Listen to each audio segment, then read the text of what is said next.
Okay, so this is our first case. Our first student will be Dr. Apurv Dikshit. Okay. Apurv, just switch on your video. And your first question is, what is your give two differential diagnosis for this spotter, and then the examiners can take over. Good evening. This appears to be an ulcerative lesion with an infected surrounding. No, you don't have to Uh, describe. it- I have asked you two differential diagnosis. So um, Infected ulcerative lesion, a pressure, a carbuncle, or a pressure ulcer.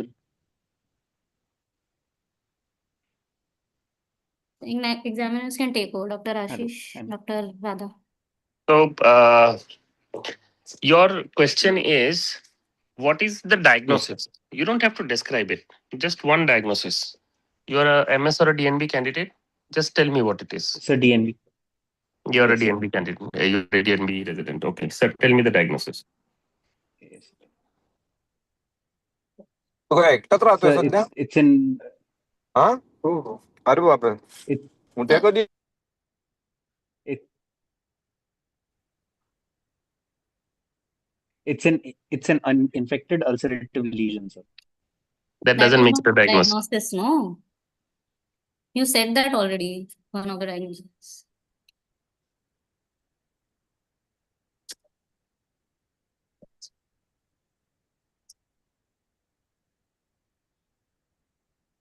Any of the other candidates would like to answer? Kaustubh or Nisar?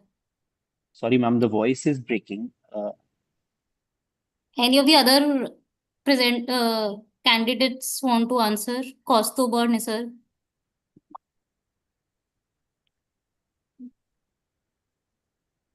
Good afternoon, ma'am. Good evening. Yeah. The differentials for this could be either an infected pressure sore or a carbuncle. Okay. Okay. So why do you Back think? to Why do you think back this to is a pressure sore? So because it is on the back in the midline, usually in a bedridden patient, this will be a pressure-bearing area. Okay. And why do you think the patient is bedridden? He looks pretty healthy to me, and he's sitting up. Yes, sir. But it is just a possibility for the differential, sir. Okay. So And we'll what? go back to Dr. Apurv first. He'll get his own spotter. Yeah. Yeah. Okay. Dr. Apurv. Am I audible, ma'am? Yes.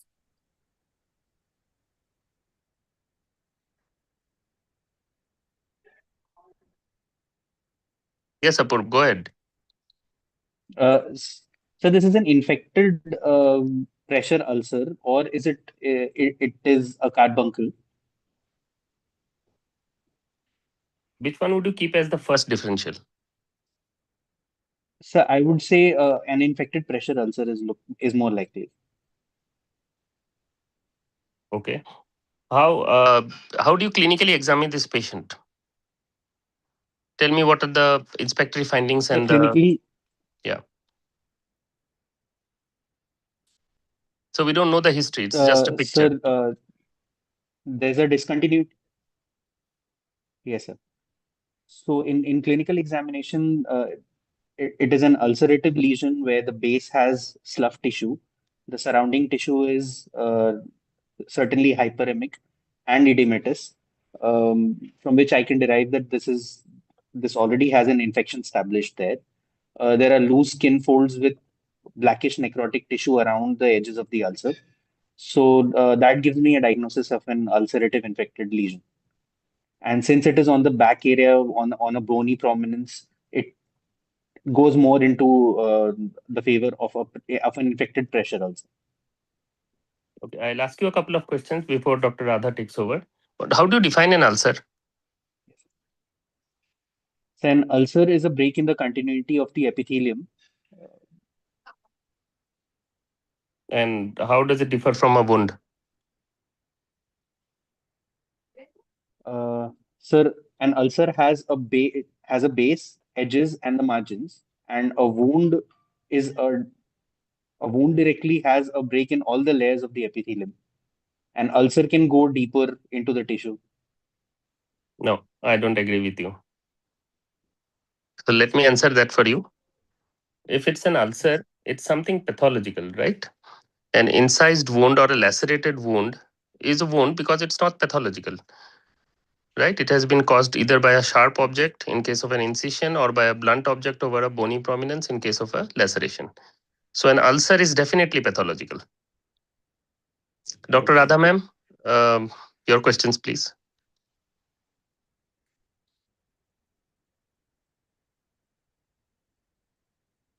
Okay, I'll ask you. Your second differential, what's a carbuncle?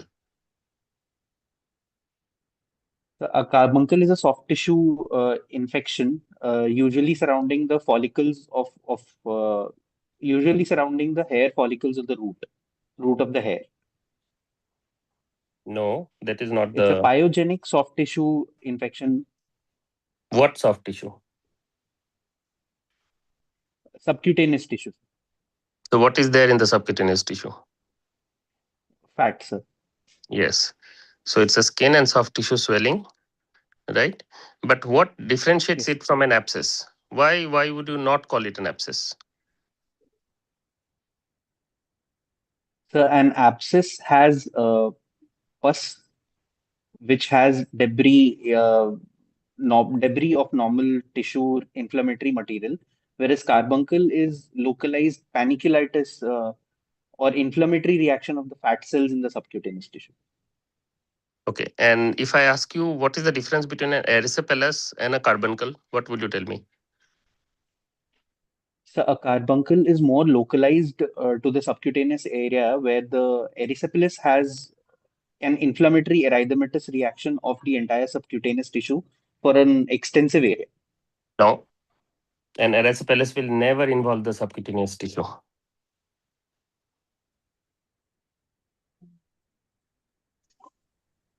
An erysipelas will only involve the skin and it will not involve the subcutaneous tissue. Have you witnessed the word gangrene, subcutaneous gangrene?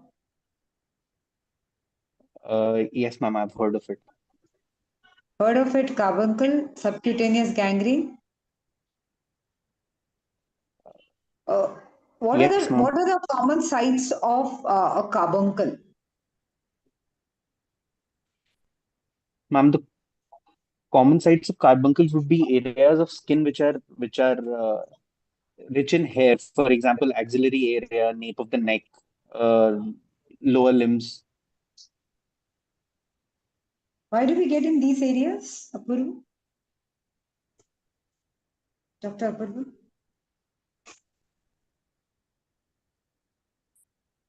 Ma'am, I'm not sure. Okay, fine. What is the characteristic of carbuncle? Describe how does it start and how does it progress?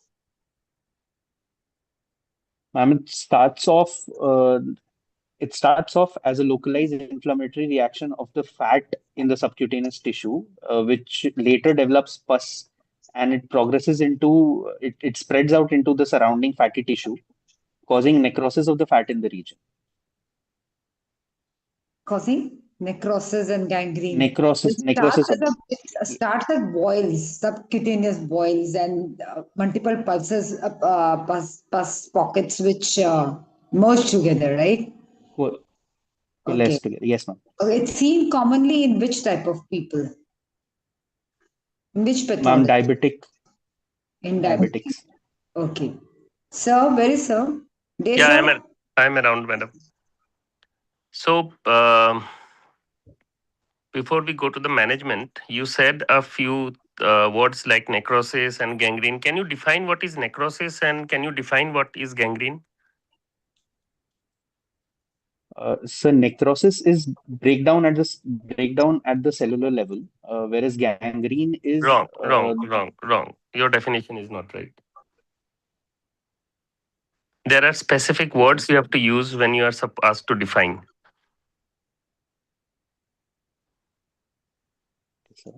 So let me make it simpler for you. So necrosis would mean macroscopic death of tissue, right? So now you tell me, how is it different from a gangrene? So gangrene is caused due to lack of arterial supply to to the tissue, or lack of venous clearance of toxic tissue So from the. that causes necrosis. Why gangrene? What happens? How is gangrene different from necrosis? What you have defined is necrosis.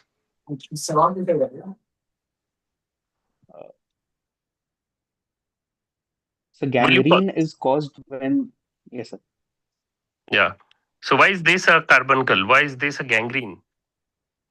Is there an So infection because here? I can see. Yes, sir. There is slough tissue at the base of this Slough is not this wound, infection. or Slough is just dead tissue. there is surrounding hyperemia with blackish necrotic tissue. You're not telling me the word that I want to hear. There is super added infection. There is suppuration of the tissue. A necrosis with a super added infection would cause a gangrene, right? Gangrene. Right, sir. What is the organism involved in case of carbuncle? Most common organism. Ma'am, Staphylococcus streptococcus. Staph or strepto? Staph. Which one? Staphylococcus, sir. Staphylococcus, which one? There are many staphylococci, right? Which one? Which one? Staphylococcus epidermidis or aureus. Yeah, it is Staph aureus, right? Yes. And less common would be Streptococci epidermidis. So Staph aureus is the most common. So where does this come from? Where does this originate? Where do you get this Staph aureus? Why is he having this infection from Staph aureus? Where is the So organism it is a coming from? commensal. It is a Yes, commensal on our skin. yes, it's a commensal. So why would some patients develop a carbuncle and why would some patients get away with it? Why is he having a So carbuncle? diabetic, Yes, probably he has an underlying Uncontrolled. pathology, mostly diabetes, uncontrolled diabetes, right? yes, that is the most common. What are the other conditions where they develop carbuncles? So immunocompromised patients with uh, poor hygiene. Very good. Immunocompromised patients, patients on steroids. Those people have greater tendency. So Why would do you? we get? Yeah, Okay, sorry. sorry. Yeah, please, Continue, ma'am. sir. Okay. So, like, how would you manage this patient? Would you like to investigate or would you like to just suggest treatment for this patient? Does this patient need any So, investigations? so first, I would like to see the diabetic status of the patient. Second, I Okay. would like to know the exact organism that is present. So, I would like to take a swab culture or a tissue culture. Following which, I would cover the patient with antibiotics and debridement of the necrotic tissue. Okay. So, if I tell you I want to do an incision and drainage on this patient, would you agree with me?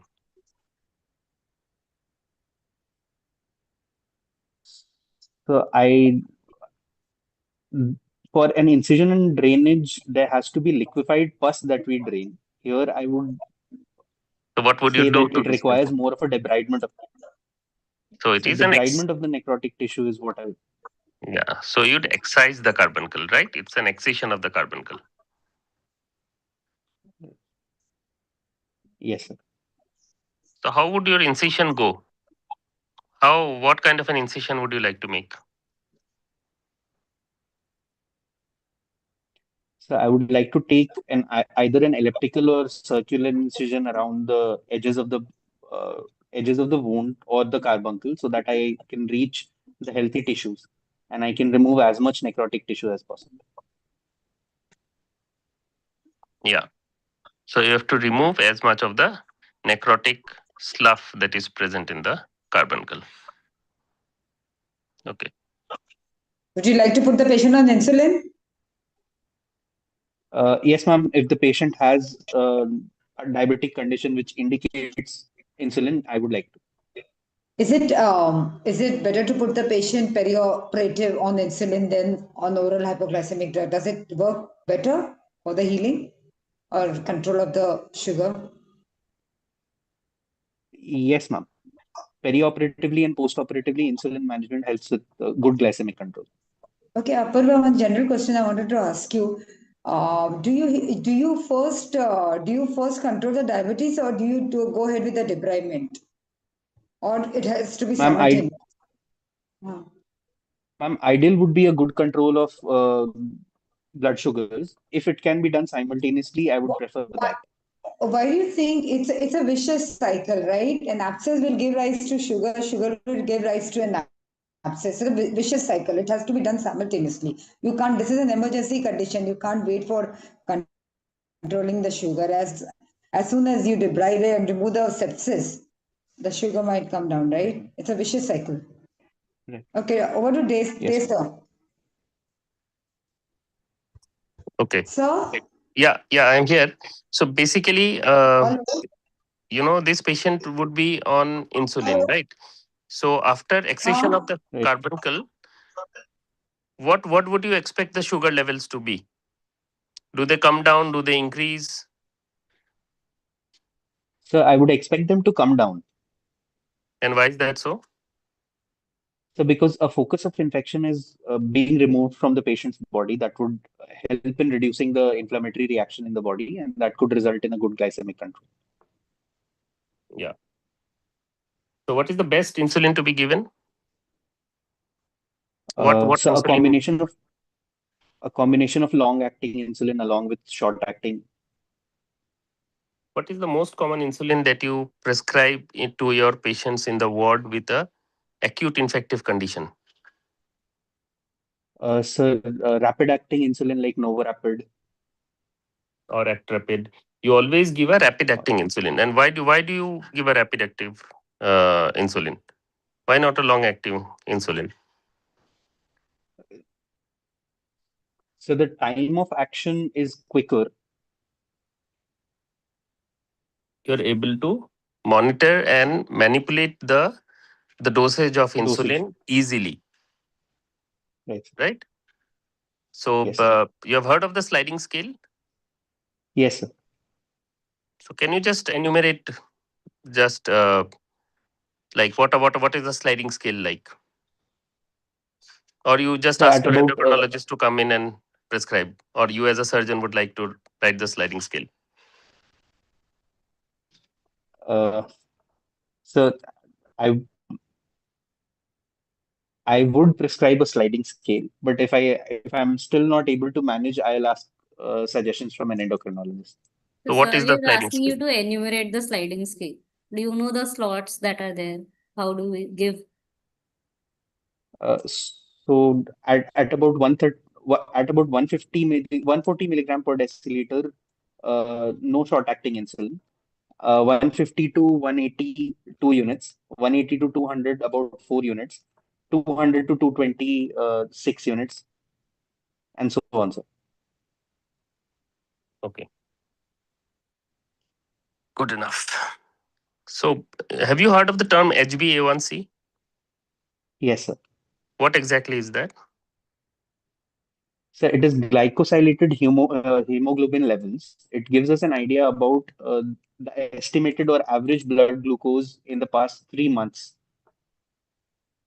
Okay, and what is the normal HbA1c? So 5.7 to 6.4 is normal. 6.4 to 7 is pre-diabetic. 7 and above is diabetic. Okay, perfect. Okay. Now that you have excised the wound, there is a big raw area, right? What would you do to that area? How will you Right. dress the wound? So I would pack the wound with regular dressing. What? Dressing with what? So dressing with an antiseptic solution, for example, betadine. Packing of the wound and regular dressing with betadine and ointment, particularly targeting Staph aureus. So Neosporin is what I would prefer. It appears you have not done much dressings, right? So how would you apply ointment on a raw wound? That big a wound? Uh, so a gauze piece dipped in that ointment and packing it. Is that how you do a dressings? Have you heard of Usol? What exactly is Usol? So it's hypochlorous acid.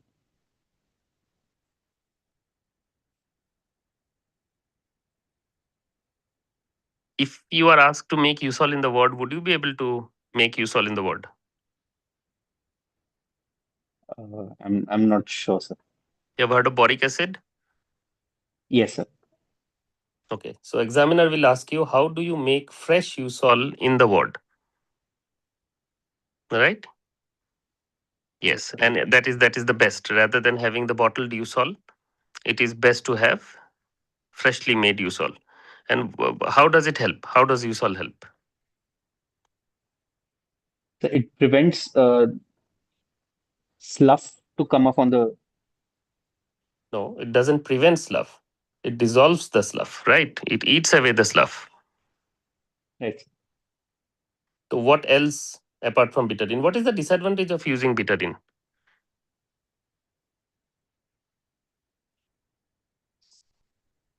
Local heat, it can cause Betadine will never cause heat. What causes heat? Which solution causes heat? hydrogen peroxide causes heat. Okay. So you might use hydrogen peroxide initially, or once. What is the disadvantage of using hydrogen peroxide on a wound daily? Suppose you are doing your dressing with hydrogen peroxide every day. So at the end of 7 days, you still see that the wound is not healthy. Why? It can hamper the blood supply because of its heating action, So and it can damage the viable tissue. So no blood supply, no granulation tissue, yes, delayed wound healing. granulation tissue. That is the word I was looking for. So hydrogen peroxide would not let the wound granulate, right? Yes. Okay. So you have used USOL, and then when the USOL has worked, it has all the dead slough is gone away. Then what is the best solution to be used for promoting granulation tissue?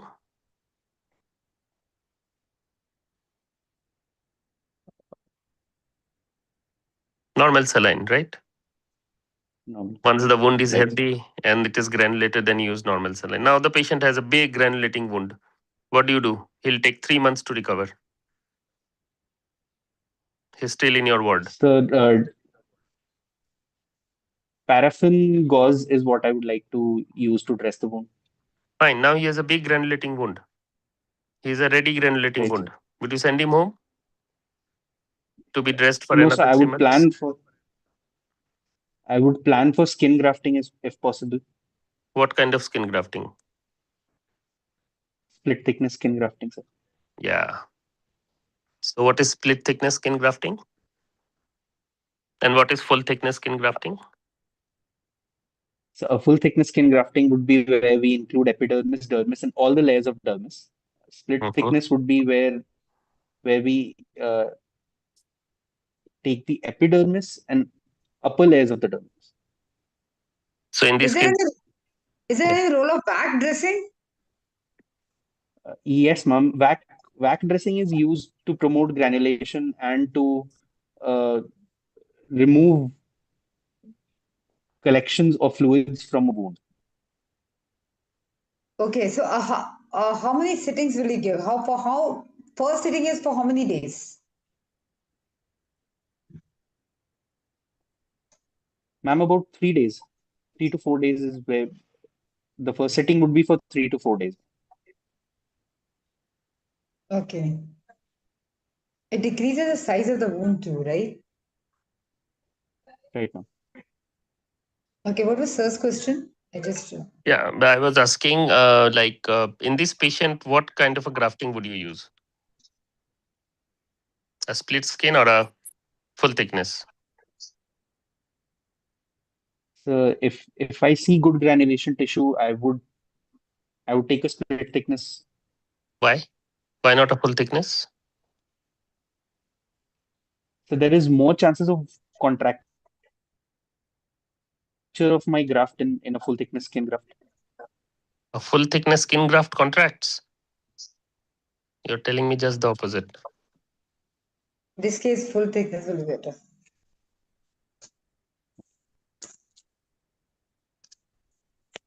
So you have to read the differences between full thickness skin grafting and split thickness skin Right. grafting.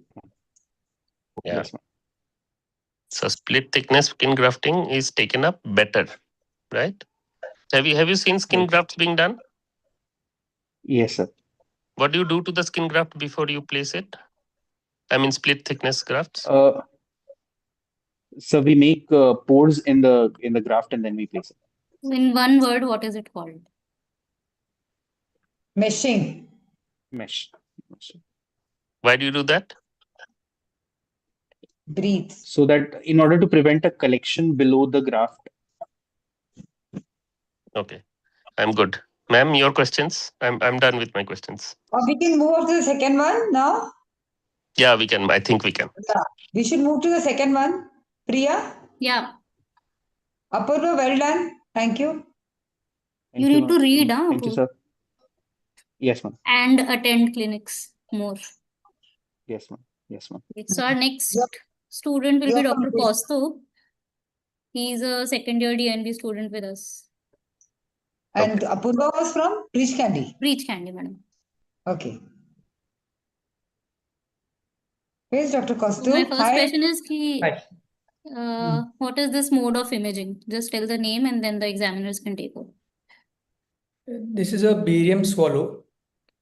You can see the esophagus highlighted with the barium meal, and you can see a part of the barium contrast in the stomach as well.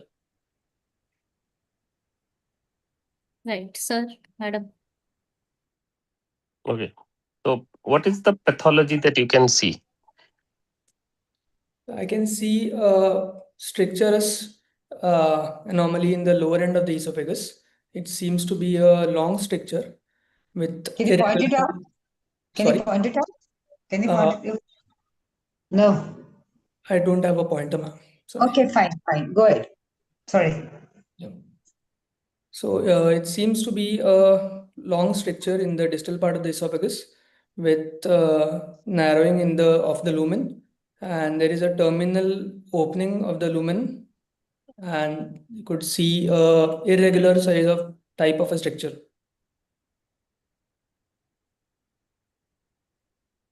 What is this kind of a appearance called?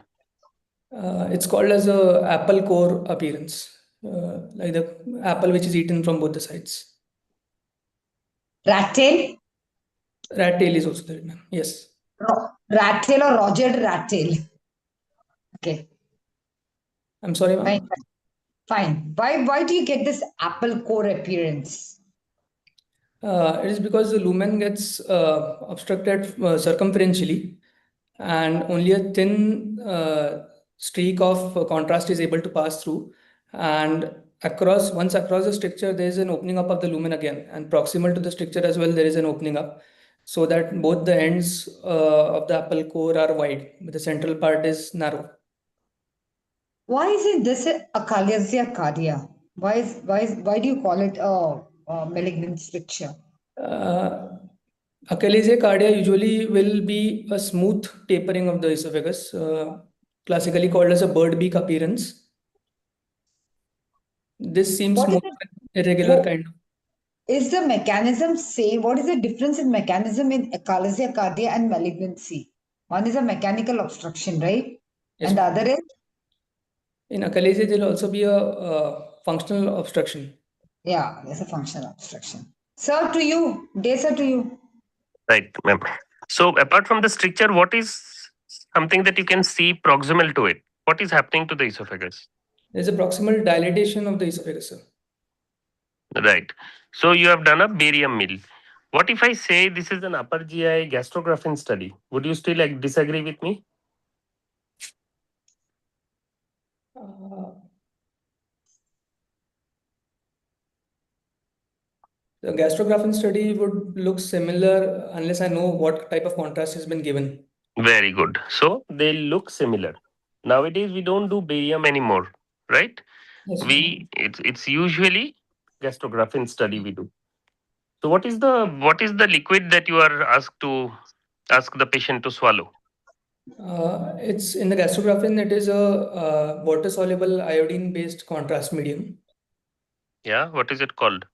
Iohexol.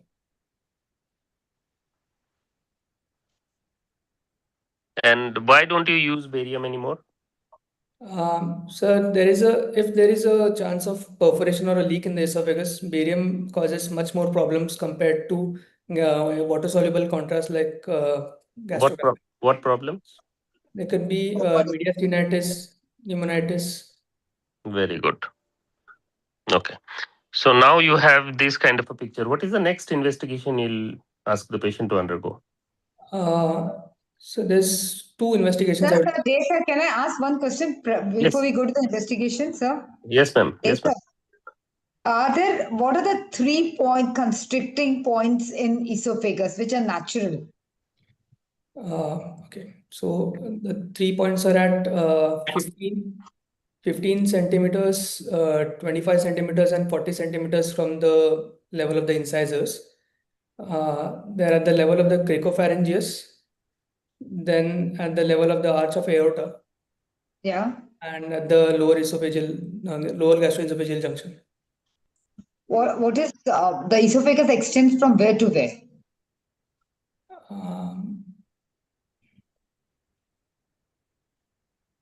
I'm sorry, ma'am. What is the extent of the esophagus? It starts where and ends where? The esophagus will start at the lower end of the pharynx and will extend down through the thorax until it merges with the stomach at the gastroesophageal Which cervical vertebra? Which cervical vertebra? Which dorsal vertebra? C3. C6 to T11, ma'am. See? Is there a guess? What is it? C6 to T11, ma'am. Okay, right. Okay, continue. They said continue. Sorry, I took it over. Sir. Yeah, right. So, what is the like? How far is the G junction from the? From where you measure the esophagus, the distance? From the level of the incisors teeth. How far is it? How far is the G junction? 40 centimeters. Very good. So, what is the next investigation you'll ask for this patient? This ideally 2 investigations I'd like the patient to undergo. Okay. Invasive one and a non-invasive one. Okay. A non-invasive one would be a proper CT chest and abdomen with an oral and an IV contrast. And invasive one would be an upper GI endoscopy. With biopsy or without biopsy? With biopsy. If you find a stricture, we can take a biopsy. Okay. And what would be your most probable biopsy report? Most probable. So most probable would be seeing that it is involving the lower 1/3 of the esophagus, and adenocarcinoma would be my guess, sir. Yeah. What's Barrett's esophagus? Kaustubh, this is mid-level, no? Why you are calling all the time low level? Yeah, it's mid-level. Yes, sir. So if it is a mid-level, then I would say No, if it is a mid-level. yes, sir. Yes, ma'am. Sorry. Lateral picture. This is somewhere around 25 to 30, no? Yes, so sir. more of a mid-level tumor. So therefore, you don't call it adenocarcinoma only possible, right? Many of them are squamous actually. Yes, sir. Can you tell us something about Barrett's esophagus? Barrett's esophagus is a columnar metaplasia of the esophageal lining, usually seen in cases of gastric reflux because of persistent contact with the gastric acid, and it has a tendency to later on turn into carcinoma. What is the classification of Barrett's esophagus? Types of Barrett's esophagus?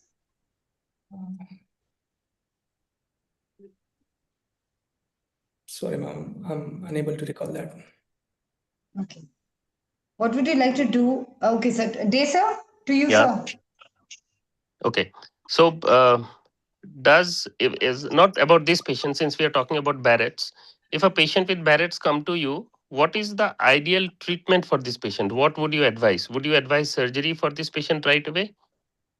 So ideally, I'd put him on proton pump inhibitors and ask him to undergo serial surveillance endoscopies. Very good. With PPIs, this condition is reversible.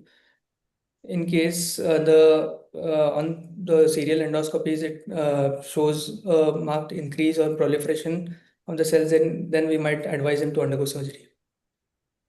Good. So surveillance is the most important thing that you would advise the patient, right? So, but this patient has a malignancy, right? So it can be an adenocarcinoma, it can be a squamous cell carcinoma. Now, what like CT, you have advised CT chest and a CT abdomen, right? You have advised a whole CT. So what are the things you'll be looking for apart from the lesion? We'll be looking for any invasion of the lesion outside the lumen involving the surrounding structures.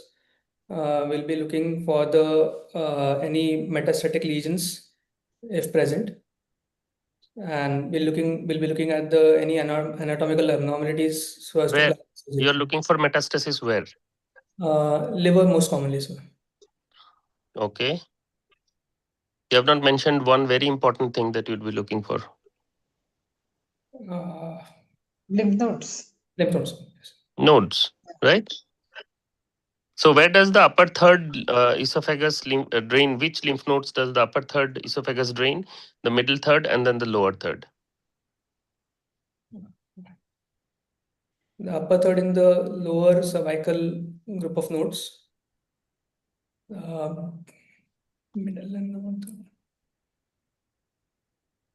Not mediastinal? I'm sorry, sir, I do not remember the exact nodal drainage. Okay. So why does esophageal carcinoma spread so rapidly? What is specific about esophageal lymphatics? Rich.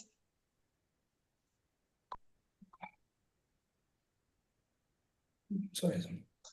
Okay. So the esophageal submucosa is very rich with a very good lymphatic network, right? So that's exactly the reason why they spread, right? Yes. What are the causes of CA esophagus? Predisposing factors. Predisposing factors include the smoking or alcohol intake, gastroesophageal reflux disease, any sort of sliding hiatus hernia, previous instances of Barrett's esophagus. In which part of India is usually seen and world where? Common. I'm not sure. Commonly in world where? Which country has highest rate of CA esophagus? Where they catch it very early because it's a part of the preventive program. Japan? Have you heard of Japan? Yes, because of the intake of smoked fish. Okay. What would you like to do on this patient? For this patient, after doing a CT and ruling out any metastasis, in case there is metastasis, and if the patient is put on palliative care, then we will do procedures like endoscopic dilatation, serial dilatation, or stenting with a self-expandable metallic stent. Why palliative? What happened? This In case patient has there is, metastasis. Okay, so the three things you're supposed to see is T and M, right? yes. So you're directly going to metastasis. What if the patient does not have metastasis? Then we'll have to look at how much the tumor is invading through the lumen and involving any surrounding structures. If it is resectable, then we can do esophagectomy. What are So the let us, different surgeries? Yes, sir. Sorry. yeah, no, sorry. So let us assume that this patient is resectable. Yes. He has Yes. lymph nodes, and let us assume the patient is fit for surgery, right? So now, what are your surgical options? So one more thing, just Mathur sir mentioned that he's not commented on the lung basis. Yes, What we see on the Very CT or Absolutely. medium, this thing. Yes, So there's that is also important to see. some amount of pleural Yeah. effusion. Yes. Which side pleural effusion is more? It is more on the left side, sir. So how do you know there is pleural effusion? There is a blunting of the costophrenic angle. Very good. Okay, so pleural effusion in a known case of CA esophagus would most likely point to A perforation or a leak. leak? Advanced disease. Perforation. Advanced disease, sorry. Absolutely. Yeah, an advanced disease. So he'd not be a candidate for a Surgery. for a Curative. resection surgery. Curative. But sir, yet we'll ask him the types of surgery in this. Yeah. What are the types of surgery for esophagus? There is Ivor-Lewis procedure. Yeah, what is Ivor-Lewis procedure? And for which level do we do Ivor-Lewis procedure? In Ivor-Lewis procedure, we'll be doing an esophagectomy of the involved segment, and then we'll be doing a gastric pull-up using stomach as a conduit, and doing a gastroesophageal anastomosis. Where? In the mediastinum, posterior mediastinum. Okay. And so what is the other surgery you know of? Other surgery?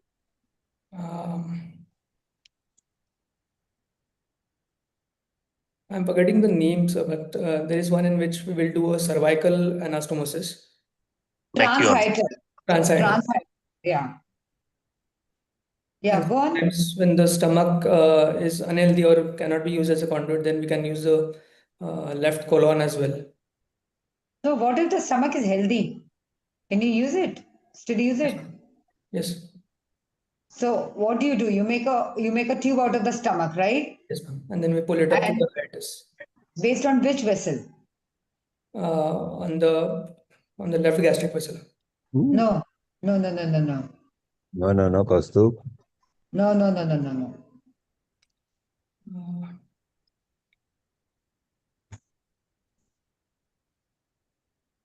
Sorry, ma'am. So if it is not the left gastric, what next? What is the vessel on which it is based on? So left gastric is out. So which vessel is it based on?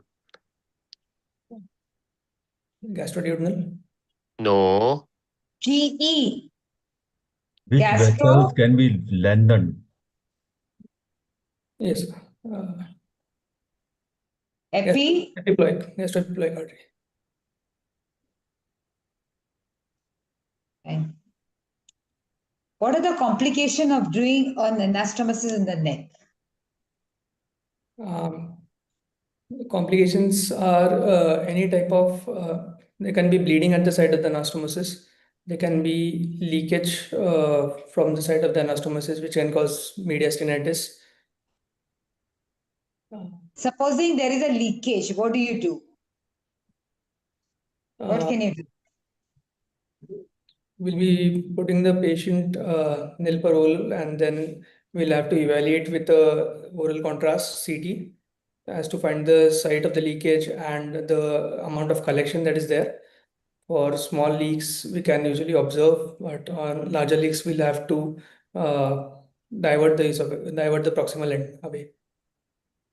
Or can you do an esophagostomy? Yes, ma'am. That's what I meant. Sorry.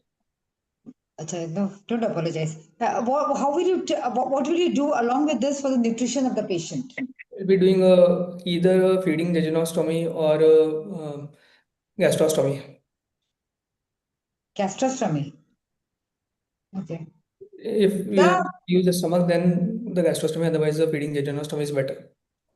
Okay, day, sir. To you, sir. Right. So what is the other surgery that you know of? You have mentioned transhiatal, you have mentioned Ivor-Lewis. Transhiatal will be mostly for very early lesions, right? You won't be able to do a transhiatal in patients who have lymph nodes, right? They are for very early lesions. So what is the other surgery? What is the third surgery that you know of? En bloc resection after doing a thoracotomy. What is that named? I think I mentioned that, but you did not hear it. So it's a Mac1. Yeah, Mac1 surgery where you do a laparotomy, you do a thoracotomy, and then you make an anastomosis in the neck. Okay. So What is the prognosis in these kind of patients? You have done a proper job, and after the surgery, the patient has recovered well. The patient, you have sent the patient to the oncologist, right? What do you explain to the patient about the prognosis? Does the CA esophagus have a very good prognosis or a very bad prognosis? Bad prognosis. It's a bad prognosis, right? Has it Usually, become better in the last few years with the new adjuvant? Is it better than what it was? Kaustubh? I'm not sure, ma'am. I'm assuming it is better. Assuming, okay, fine. So you're talking about stents. We can talk a little about. Sir, can we talk about stents and Yes, go for the absolutely, next case? absolutely, madam. Yeah, then we can go for the next case because Yeah, yeah. we have 10 minutes more. So, what is the stent that you use? Suppose inoperable patient, yeah. So usually we'll try to put in a self-expandable metallic stent, covered stent. I think Ella, SX Ella is the manufacturer, I think. Okay, good. So, what are the disadvantages of a metallic stent? What are the advantages? Why metallic stent? Advantage is because it is easy to place under endoscopic guidance. It can be done very easily, and it provides good relief. There will be the patency of the lumen is reestablished. He'll be able to intake things orally again. The disadvantage is that it can only be kept for around 4 to 8 weeks, and it has to be taken out. Otherwise, the granulation tissue can form, and it can be difficult to take the stent out later on. Is this patient suitable for stenting? How do you decide that whether this patient is suitable or not suitable, whether he will really tolerate or not tolerate? How do you decide that, Kaustubh? So we'll have to see the length of the structure Yes. and again decide that against the length of the stent available. What else you would like to see? Um,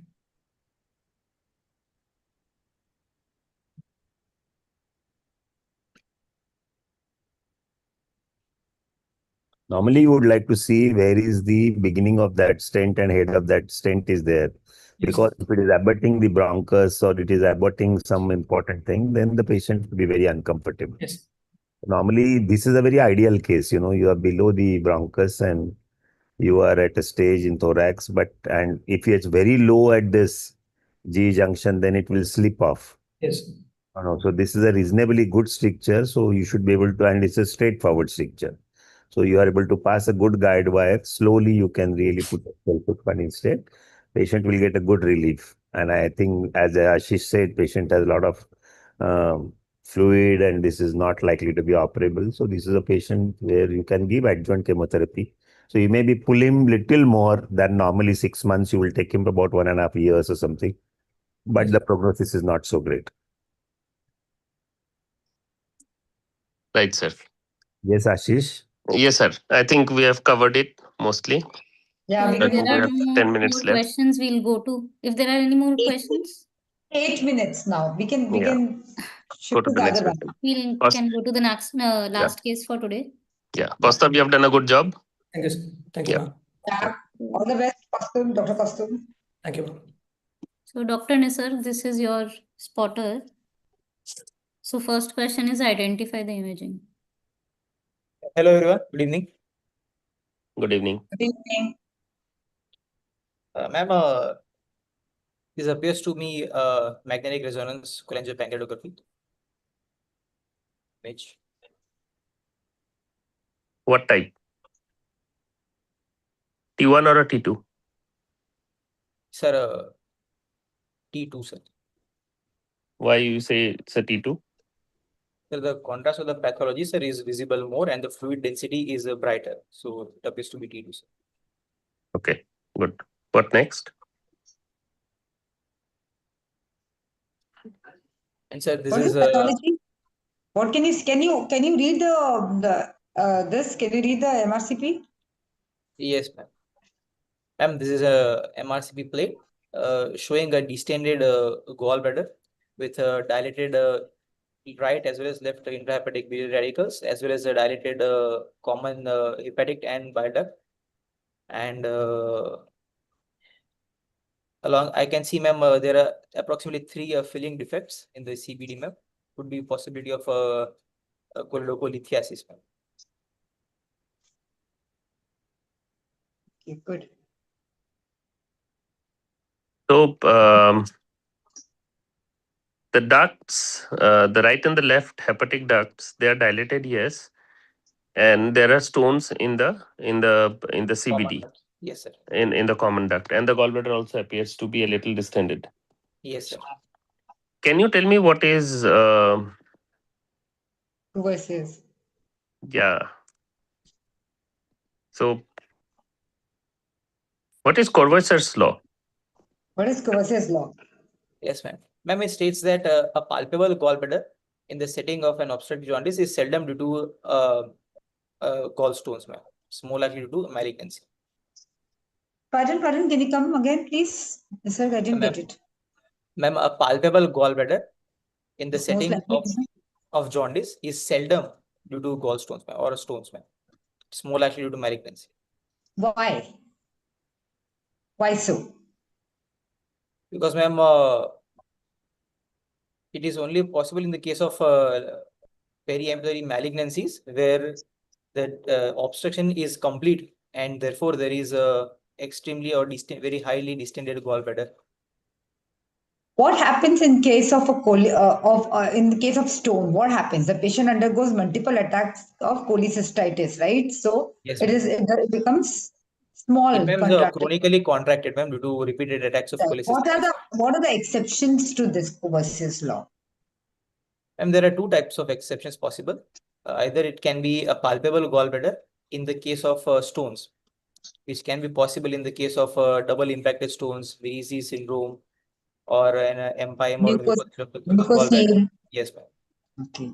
Or, ma'am, there can be a non-palpable gallbladder in the case of malignancy, in which cases you can do intrahepatic bile duct carcinoma, where the obstruction is above the cystic duct. So therefore, there is no gallbladder palpable.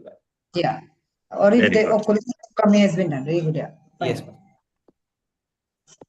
Desa. Yeah. So what do you think the patient will present with in this case? What is the clinical presentation? Sir, it can be waxing waning jaundice can be there, as well as there can be in this case. In this case, you're saying that you can see stones, waxing and they will come there. No, ma'am. In the case of malignancy, it was there. In case of stones, if this is talking about this case now. Yes, ma'am. In this case, ma'am, patient can have occasional jaundice as well as attacks of cholecystitis, as well as episodes of colic pain because of passage of stone from gallbladder to CBD, ma'am. And if there is obstruction, patient can have jaundice as well, ma'am. Do you know of any triad? Any triad? Yes, what is the triad called, and what are the 3 things that are there? Charcot's triad and the Reynolds pentat, sir. Okay, what is Charcot's triad? Yes, sir. The Charcot's triad includes, sir, abdominal pain with fever and jaundice, while pentats includes hypotension as well as altered sensorium additionally. Yeah. When I ask you about Charcot's triad, you don't say about Reynolds pentat. You let me ask you Reynolds pentat. So you score more points, right? So you let the examiner ask more. Yeah. So you're right about this. So why does fever with chills happens? In the setting of stones, it is possible to do bile stasis and superintented infection called cholangitis, sir. Yeah, cholangitis. Right. What is the complication of cholangitis? Repeated cholangitis? Ma'am, in the long run, it can lead to malignancy, and in the acute run, it can lead to perforation as well, ma'am, and sepsis. Liver abscess? Yes, ma'am. Cholangitic abscess are common. Right. So, yeah. So this patient has jaundice. He has a total of 10 and a direct of 8. And he is not able to eat, and he has pain. So he comes to you. What would you suggest? What investigations would you suggest for this patient, and what would you do? And itchy. Ma'am, assuming an ultrasound of abdomen if has been done, ma'am, I would like to advise them ERCP for this patient, ma'am. It is both. Hey, why do you assume an ultrasound has been done? An MRCP is there in front of you. I'm talking of this case. Yes, sir. You can see the stones in the CBD. What would you do? Sir, given this MRCP, sir, I would like to proceed with, sir, endoscopic stenting, sir, based on the size of the stones. It appears to be, sir, a very large stone, sir. If it is usually less than, sir, 2 to 2.5 centimeters or lesser, sir, I will proceed to ERCP. Stenting. Any blood investigation you'd like to do before you are sending the patient for an ERCP? Yes, sir. Sir, I will like to get done a complete blood count to check for the patient's total counts as well to check How for how does that help? You're sending Once, the patient for an ERCP. yes, sir. Once, sir, we can get a baseline, sir, counts to check whether there is cholangitis or not. If there is active cholangitis, ERCP stent. You are sending the patient for an ERCP. One blood test you'd like to do before you send the patient for ERCP. Sir, amylase lipase, sir. No. How does that help? Biopsy does not, sir. There is cholangitis. You have to drain the pus, right? Yes, sir. ALP, sir. No. What happens when you do an ERCP? What do you do? What do the gastroenterologist do in an ERCP? He does a papillotomy, right? Yes, sir. What can happen in a papillotomy? Can bleed. DTPTCT. Yes. Yes, ma'am. INR is DTPTCT. big. Vitamin K. Yes, ma'am. Where do you do the papillotomy? Between Sorry. which? Where do you ma'am? exactly put the where do you do the papillotomy? Where do you make a nick for the sphincterotomy? Ma'am, at the major duodenal papilla, but not sure where exactly what's the site, ma'am. But major No, duodenal. O clock. Like you are talking of a clock. O'clock. Yeah. I'm not sure of Between that. 12 o'clock, 2 o'clock, 11 o'clock, 1 o'clock. I'm not sure now the clock. Fine. Okay. So you do it at 11 o'clock or 1 o'clock, right? Yes. Yes. Okay. So you have done a papillotomy, and what is the major disadvantage of doing a ERCP in a patient with cholangitis? It can precipitate. And pancreatitis, ma'am. Anything else? Sepsis also, sir, can occur. Why?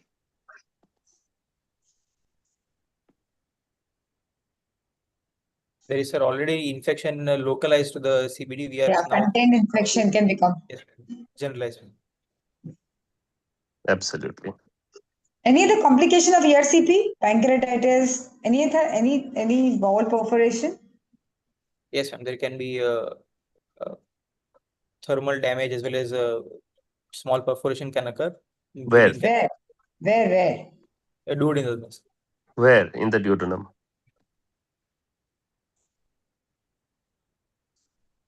Where in the duodenum for a perforation and where in the duodenum for bleeding?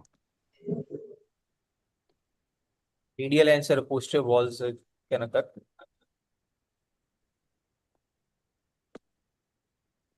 Posterior wall perforation will give rise to what? Bleeding or what? Bleeding more common, ma'am, in that case. Okay, what will we do in this patient then? ERCPN? Stone clearance and then standing, ma'am. And when would you like to take, why do you want to do ERCP and stone clearing before you do cholecystectomy? What will happen if you do cholecystectomy first and then do the stone clearing?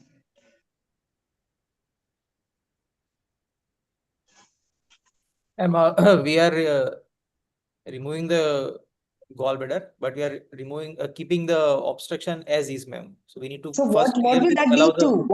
What will that lead to? again, there will be a biases and back pressure, ma'am. And there will be a, what type of blowout? What is it called? Stump blow. Blowout, Right. The stump blowout, ma'am. What if you can't remove the stones by ERCP? What do you do then? We can go for surgical removal, ma'am. What surgery? Either, ma'am, we can do a open common bile duct exploration, or we can nowadays can also do a laparoscopic CBD exploration now. Okay. Sir? Yeah. I'll come to that surgery part first. But have you seen a patient where ERCP is being done? Have you ever been to the ERCP suite? No, sir, I haven't. You haven't. What is the position of the patient when they do an ERCP? Left lateral, sir. It is almost prone. Left lateral, yes, but almost prone, right? So you have to go and see when the patient is being done. So laparoscopic CBD exploration, once you have the patient is not stented, right? They are not able to stent the patient. So you go in with a laparoscopic CBD exploration, you open up the CBD, you remove the stones, then you do a lap cholecystectomy. What else you need to do to the CBD? Sir, we may also need to place a T-tube in it, sir. Yes. Very good. For how long will you put the T-tube?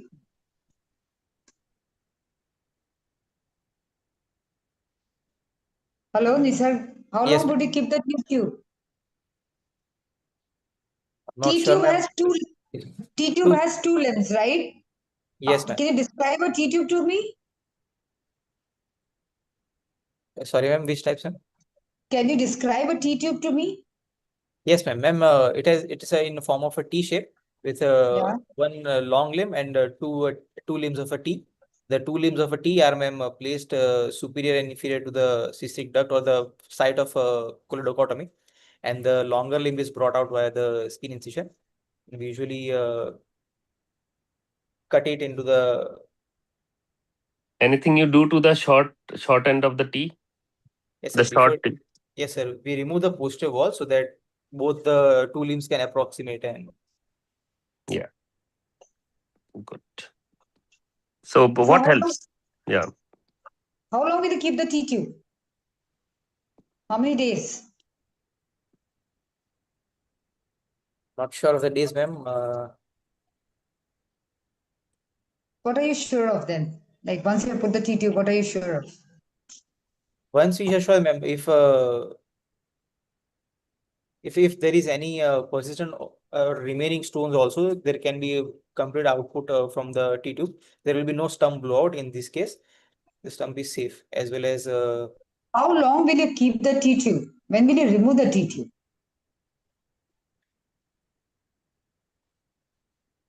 Once the drainage comes down, right? Once the yes, jaundice comes down, how do you know the T-tube is working? The jaundice, the bilirubin will come down. The symptoms will improve, right? yes, ma'am. So when, right? So these are the criterias.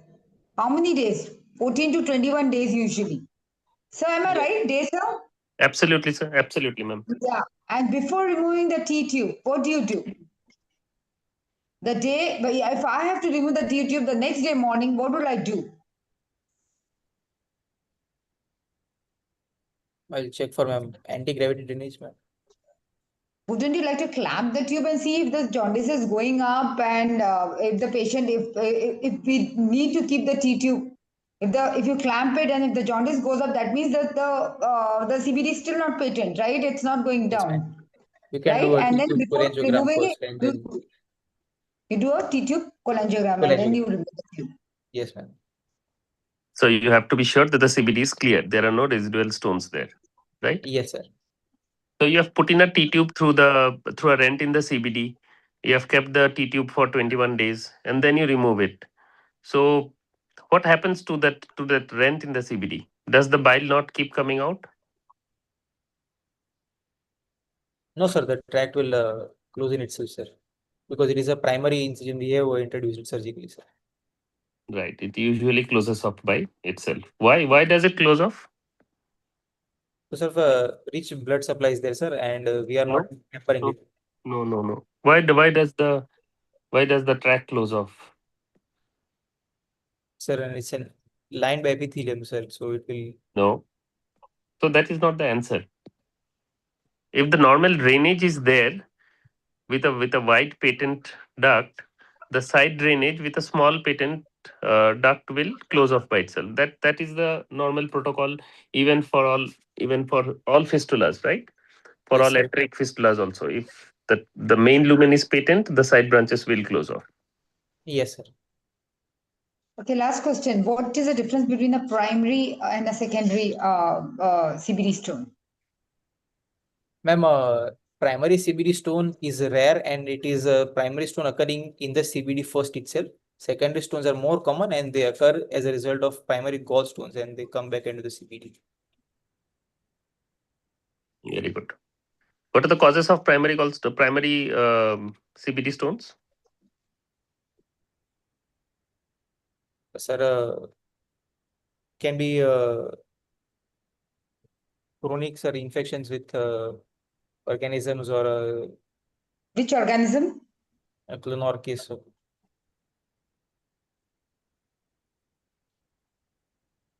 Okay, let me ask you one question. What are black stones and what are brown stones? Black stones are pigment stones, sir, while brown stones are usually cholesterol stones or mixed stones. No, you're wrong. You're right about the first part, you're wrong about the second. Basically, if there is superadded infection, then the black stones are usually brown, right? So Yes. pigment stones are black, and with superadded infection, they turn brown. So that is Yes. what the traditional teaching tells us. Right. Ma'am, any questions for him? Um, I'm done with my set of questions. Yeah, you're done.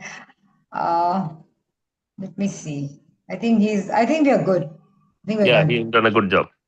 Yeah, he's done a good job. Mathu sir, Supe sir, any questions from your end? No. I think they have done. Sashi. See, I understand all the three people you have done well, but I think sometimes you have been little hesitant in answering very confidently. So I think these are all so simple cases. All the three cases were so simple. I mean, carbuncle and esophageal malignancy and this CBD stones. I think these are very common cases. Your diagnosis should have come more confidently. I think you struggled with all the diagnosis, and I think the examiner had to really ask you so many questions for these things. These are all straightforward cases. You should not have really, you need to read more and be more confident in saying these questions. That's the only comment I have. But otherwise, all three did well. All of three will pass. But I think the confidence is missing. I don't know. So if one question I can ask, have you heard about spyglass? Spyglass endoscopy, something like that. No, Nisarga. Dr. Nisar. Nisar, you are being asked. Yes, sir. No. No, you're not. See, I think they have not taken you to little higher level of post graduation. No, you were just struggling at the level of just being PG. I think if you would have answered little more confidently, they would have taken you at a much higher level also. Yes, ma'am. So, Avinash, can I come in? Yes, Yes, sir. sir. Mathu sir. Yeah. So, one or two comments for both Kastu, who got that barium solo, and the MRCP person. See, you look at the pathology, don't just limit yourself description of that. If it is radiological investigation, you must describe it completely and give all the findings. Like Kastu missed out on those bilateral effusions, which are important. Okay. Yes, sir. Same thing here in the MRCP. If you see where this gallbladder is opening, in MRCP, what is the purpose of doing MRCP apart from diagnosing that there is a distal obstruction, there are calculi or something? What does it provide? Defining, sir, anatomy. Anatomy. So what do you see anatomy wise? Where is the confluence of right and left duct? And where this gallbladder is attached to? Is it little abnormal anatomy? You should have normal anatomy? plates. Yes, sir. Yeah, even the single plate, because it's AP view, no? It appears to be going into the right side, no, not the. Yeah, see, it is here. I don't know, I can't show the pointer, but if you see the gallbladder is hanging from the right duct, and the right duct is going behind the duodenum, opening into the left duct lower down. This is abnormal. And this is the cause for the right duct injury, chances of. Huh?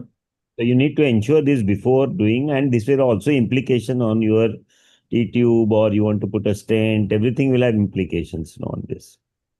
So always look at carefully, describe everything, and give all the findings. Okay. And one more comment is when you are talking of when the gallstones and the CBD stones, what are the approaches you are asked? Okay, so one is the endoscopic approach, clearance of the CBD, followed by lap colony. Okay, second is surgical, both, which can be open or laparoscopy. That is CBD exploration and cholecystectomy simultaneously. Okay. Then you can be asked whether you can do the primary closure. If you are doing laparoscopic, can you do the primary closure of the CBD after CBD exploration?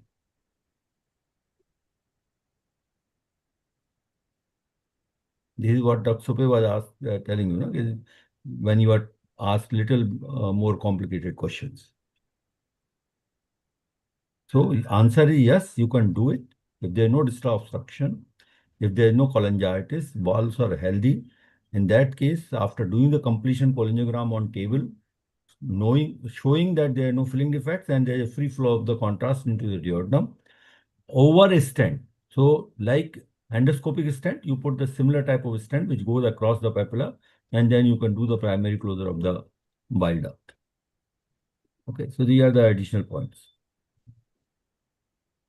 And also we could have discussed about choledochondrostomy and all, if she should be.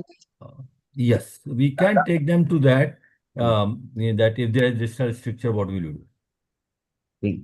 See what happens, basically, if they don't come out of that level, then, Yeah, we can't proceed. Yeah. So what happens in these kind of cases, you will get stuck between 6 and 7. If you want to go at 8, no, you need to little think how I'm going to use those 20 minutes very effectively. You begin at a higher level. Examiners don't have to dig you and spend their vital time in only establishing that your knowledge. I think it's a very tricky thing. So thank you, Ashish. So nice to see you actually. Same here, sir. So nice to meet you again. And such a enthusiastic Radha. Thank you so much. Thank you, sir. Thank you, you sir. so much. We'll see you again. Thank you so much. Okay. Thank you all. Thank you. Good night, everybody. Thank Good you, night. Dr. Ashi, Dr. Bye, Priya. Radha. Thank you, dear sir. Bye. Yeah. Thank Yeah, you, thank you, Master. Thank you, madam. sir. Thank you, Bye-bye. ma'am. Good night.